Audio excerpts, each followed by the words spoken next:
शांता और आरती के बीच हमेशा नोकझोंक रहती थी। शांता आरती को अपनी पसंद के अनुसार ढालना चाहती थी, जबकि आरती अपनी स्वतंत्रता बनाए रखना चाहती थी। एक दिन आरती सुबह देर से उठी और रसोई में गई। शांता ने उसे देखकर कहा, बहू, इतनी देर से उठना, तुम घर की जिम्मेदारी कैसे संभालोगी? आरती ने जवाब दिया, माँ, आज छुट्टी है, मैं थोड़ी देर सोना चाहती थी। शांता ने कहा, छुट्टी हो या काम का दिन, बहू को हमेशा सुबह जल्दी उठना चाहिए और घर का काम करना चाहिए। माँ, मैं भी काम करती हूँ। ऑफिस से आने के बाद मैं घर का काम करती हूँ, शांता ने कहा। ऑफिस का काम और घर का काम अलग होता है। घर का काम महिलाओं का काम होता है। आरती ने कहा, माँ, अब जमाना बदल गया है, अब महिलाएं भी पुरुषों के साथ काम करती हैं। जमाना चाहे कितना भी बदल जाए, महिलाओं का मुख्य काम घर संभालना होता है। आरती और शांता के बीच बहस बढ़ती गई। तभी आरती के पति राजेश घर आए। राजेश ने दोनों को शांत किया और कहा, माँ, आरती, आप दोनों शांत हो जाइए, बहस करने से कोई फायदा नहीं होगा।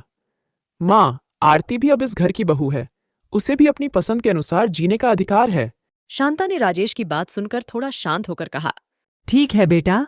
राजेश ने आरती से कहा, आरती, तुम भी थोड़ा समझदार बनो, माँ की बातों का सम्मान करो। इस घटना के बाद शांता और आरती के बीच नोकझोंक कम हो गई। कम जरूर हुई, लेकिन पूरी तरह खत्म नहीं हुई।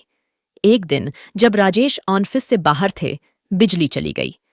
आरती के लिए अंधेरे में खाना बनाना मुश्किल था। रसोई में तड़पते हुए उन्हें अचानक शांता की आवाज सुनाई दी। शांता ने पूछा, क्या हुआ बहू, अंधेरे में क्यों खड़ी हो? आरती ने अपनी परेशानी बताई। शांता मुस्कुराई और बोली, चलो बाहर आंगन में बैठते हैं। बाहर आंगन में चांद की रोशनी में शांता ने पुराने जमाने के किस्से सुनाए। उन्होंने बताया कि कैसे वो बिना बिजली के ही स्वादिष्ट खाना बनाती थीं और कैसे अंधेरी रातों में तारों को गिनकर मनोरंजन करती थीं। आरती मग्न होकर सुनती रहीं। उस रात शांता की मदद से आरती ने चांदनी में ही खाना बनाया। यह एक अलग अनुभव था, पर आरती को आश्चर्य हुआ कि यह उतना बुरा नहीं था। अगले दिन राजेश के आने पर आरती ने उत्साह से उसे रात का किस्सा बताया। राजेश भी खुश हुए। उन्होंने आइडिया दिया कि वो छत पर सोलर पैनल लगवाएंगे ताकि बिजली की ऐसी दिक्कतें न हों। धीरे धीरे शांता ने भी आरती से बहुत कुछ सीखा।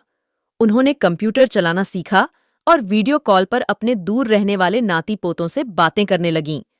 आरती ने उन्हें ऑनलाइन शॉपिंग करना भी सिखाया। शांति और आरती की कहानी एक सबक है। यह बताती है कि कैसे पीढ़ियों के बीच के मतभेद कम किए जा सकते हैं। थोड़ा समझौता, थोड़ा सीखने की इच्छा और आपसी सम्मान से रिश्ते